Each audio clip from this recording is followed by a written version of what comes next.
that will be dedicated to him. So Dick Gala was a WASP member for not sure how many years, but since 2002, so 13 years. And he passed away at the age of 80 a couple of weeks ago. He was out on his boat and being active. And I would prefer to go out that way myself, so I can't feel too sorry for him, but I feel really terrible for his family, and I feel really bad for us. He was our, if you have been a member of the club, you got emails from him several times a month. He was our main conduit for information to club members. He made sure that if he learned of any things that we had done wrong on the board, he made sure that they were fixed. But he was a very humble guy about it. So this is one of my favorite photos of him. It shows him, you know, to the casual eye especially, maybe not blown up like this, but printed out on the stage, and we actually have his obituary here and several other things. But you might think he was contemplating the cosmos, but actually his telescope was broken. He was trying to figure out how that little ETX worked. That's how he Did it for 10 years at least. So this is a discussion group meeting at John Blum's house, and Dick is back here in the corner. He is smiling at every other photo we have of him. He's talking very intently with the operator there. Different discussion group of previous year, I think, over on the left. And so this was one of the things that I never forgot about Dick. He actually was awarded in my first year as a club member the Golden Shovel Award for his services rendered at Stargate back before we had the no horses around the observatory signs. So we had a Perseid party. It was a turnout like we had this year. We had about 275, 300 people out at Stargate, and the entire observing field was covered in horse apples. So Dick, who, and I'll read his obituary in a minute, but Dick spent several hours cleaning up all of them. And so he was awarded the Golden Shovel at my first WASP banquet. Never quite forgotten that. So his official obituary is Dr. Richard Robert Gala, age 80, received his PhD from Rutgers University in 1963. Did research as a postdoctoral fellow at the University of Louisville. Became a faculty member at Boston University from 1965 to 1970. Then joined the faculty at Wayne State in the Department of Physiology in 1971. He retired from there as a full professor in 1997. Dr. Gala made important discoveries about the regulation of synthesis and secretion of prolactin, the hormone that controls milk production. He was the recipient of numerous grants from the federal government and was the author of more than 140 scientific articles. His international recognition included awards in 1988 as a distinguished foreign scholar from Taiwan National Science Council and Meiji University in Japan. He was highly respected as a teacher of endocrinology to medical students and graduate students, but he also mentored numerous graduate students and postdocs who went on to distinguished careers themselves. Dr. Gala was the driving force behind the very popular and valuable Endocrinology Journal Club in the Department of Physiology. As an emeritus professor following retirement, Dr. Gala went to Botswana in 2002 to study crocodiles. And he never mentioned this! I saw photos, he never mentioned it. An avid fisherman in recent years, he worked with colleagues on scientific studies in Lake Erie and provided interesting fish for display at the Belle Isle Aquarium. He was survived by his lovely bride Kelly of 23 years, and was the father of Leslie and Richard Robert Gala II, loving stepfather of Lisa and Richard, dear brother of Frida, loving uncle of John and Christopher, and dear brother-in-law of Ted. So we actually, WASP members filled the last 3 rows at the funeral, and we had some very moving memories from people who had known him. So we thought it would be a good opportunity if anybody wants to share any stories they have about Dick to. Yes, Brian. I'm gonna see if I can project well enough so that I didn't need to climb up to the microphone. Can you hear me okay? Yep. Yep. Okay. I've told some of this to some of you, so you might have heard it already. I had this swallowing difficulty, and it was one of the many things I had to relearn how to do.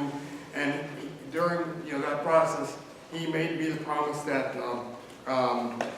when I recover that sufficiently enough, he'll take me out to any restaurant I want, order whatever I want, and there's a nice mom and pop pizza place in Utica, and with nice deep dish pizza, and ordered a great deep dish pizza, all kinds of toppings, and we had a great time there. I was able to talk to him one-on-one about all kinds of stuff, and I said, you don't have to have this, Dick, but he made me that promise, and he stuck to it. And that's one thing I liked about him. He was a hell of a guy. He was a real sweet guy. And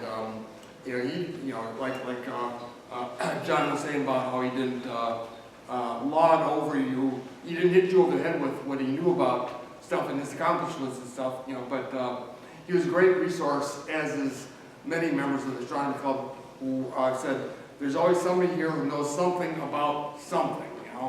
And whether it's astronomy or any other things, I could talk to him about, religion and politics, and, any kind of scientific research, medical things, discoveries and so on, and he'll really be missed. He was, like I said, he's one of the sweetest guys I knew. Thank you. Jim. One of the things I really remember about Dick is he loved sharing. He loved helping other people out, helping them understand things. And something that most of you wouldn't know about Dick, but the way I found, I'm sorry. The way I heard about Dick's death was at a meeting that Dick started probably 3 or 4 years ago to try to share with older folks, senior folks, let's put it that way, of which I am one. Dick started a group he called them the Star Grabbers. I told him it should have been called the Star Geezers, because it was held at the Royal Oak Senior Center. He had 2 meetings a month, and he put on a 2 hours of program, half of which was discussion with the group, but he always had material. He was researching where he could get educational material on astronomy.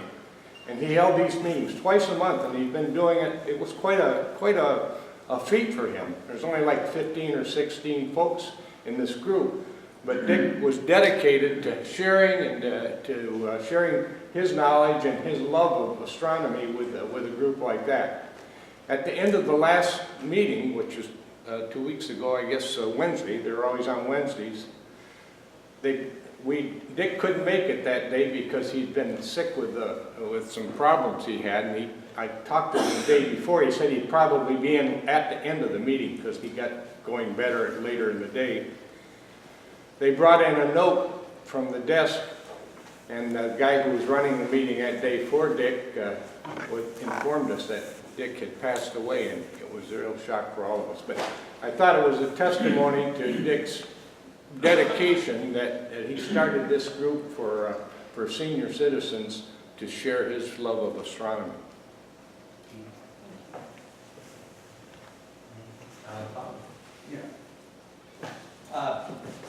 Actually, this tribute is actually from my son, Brian, because Brian knew Dick very well, and one of his introductions to Dick and the type of man he is, as far as Dick was a very brilliant man, yet he would not lord himself over children. He loved to have children, introduce them to astronomy and science.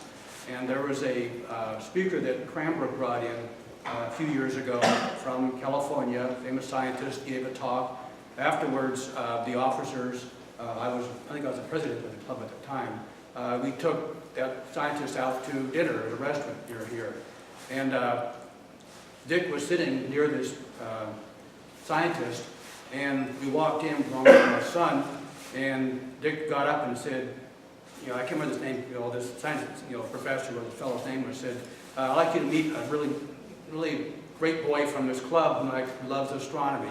And he got up and had Brian sit in his chair for the dinner. And my son remembered that. In fact, we were talking about Dick the other day, and Brian said, yeah, he's the one that got up and let me sit next to that famous scientist. And to me, that shows Dick's commitment to getting young people involved. Some of the pictures I've seen of Dick show him sitting at a telescope with a child next to him, pointing out something on the telescope, what you're looking at, etc.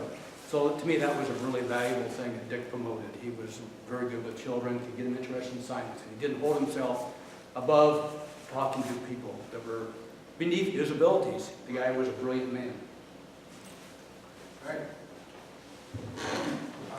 I said a few words at his funeral as well, and the one thing that struck me about Dick was not only his incredible curiosity about learning and acquiring things, it was also his modesty. The fact Jonathan pointed to, the fact that when we looked at the things that he had done, and we listened to the people certainly at the funeral, the span of this man's capabilities and intellect were unending. But the biggest thing that I picked up about Dick had to do with Brian, actually. If it hadn't been for Dick Gala, I don't know whether Brian would be sitting here today. Probably not. Probably not. Brian pushed him through the system at Wayne Medical, Yeah. and literally saved his life. Not another question or anything like that. It just was what Dick was. And in Yiddish, the word is called mensch. That's a gentleman's gentleman. And Dick personified that word like no one else I've ever met. All right, I guess we could applaud Dick.